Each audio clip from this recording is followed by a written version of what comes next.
സസ്പെൻഷനിലുള്ള IAS ഉദ്യോഗസ്ഥൻ K ഗോപാലകൃഷ്ണനെതിരെ കേസെടുക്കാമെന്ന് നിയമോപദേശം.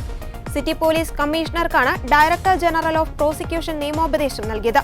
മതപരമായ വിഭാഗീയത ഉണ്ടാക്കുവാൻ ഗ്രൂപ്പ് തുടങ്ങിയതിൽ കേസെടുക്കാമെന്നാണ് ജില്ലാ പബ്ലിക് പ്രോസിക്യൂട്ടർ മുഖാന്തരം സിറ്റി പോലീസ് കമ്മീഷണർക്ക് നൽകിയ നിയമോപദേശത്തിൽ പറയുന്നത്.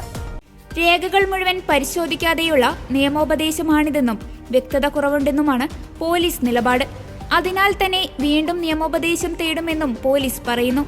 ഗ്രൂപ്പ് ഉണ്ടാക്കിയതിൽ മാത്രമല്ല, തെളിവുകൾ നശിപ്പിച്ചതിനെ സംബന്ധിച്ചും കേസെടുത്ത് അന്വേഷിക്കണമെന്നായിരുന്നു നിയമോപദേശം. കൊല്ലം DCC സെക്രട്ടറി ഫൈസൽ കുളപ്പാടം നൽകിയ പരാതിയിലാണ് സിറ്റി പോലീസ് കമ്മീഷണർ നിയമോപദേശം തേടിയത്. എന്നാൽ കേസെടുക്കാമെന്ന നിയമോപദേശം അപൂർണമെന്നാണ് പോലീസിന്റെ നിലപാട്. ഇക്കാര്യത്തിൽ വീണ്ടും നിയമോപദേശം തേടാനാണ് പോലീസ് നീക്കം.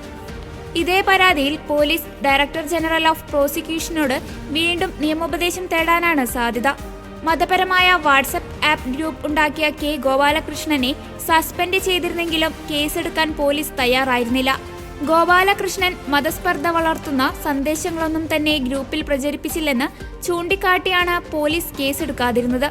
നിയമോപദേശം ലഭിച്ചിട്ടും ഗോപാലകൃഷ്ണനെതിരെ കേസെടുക്കാതിരിക്കാനുള്ള വഴിയാണ് പോലീസ് തേടുന്നത്. തന്റെ ഫോൺ ഹാക്ക് ചെയ്യപ്പെട്ടുവെന്നായിരുന്നു വാർത്ത പുറത്തുവന്നതിന് പിന്നാലെ ഗോപാലകൃഷ്ണന്റെ പരാതി. ഫോണുകൾ ഫോർമാറ്റ് ചെയ്താണ് പോലീസിനെ കൈമാറിയത്.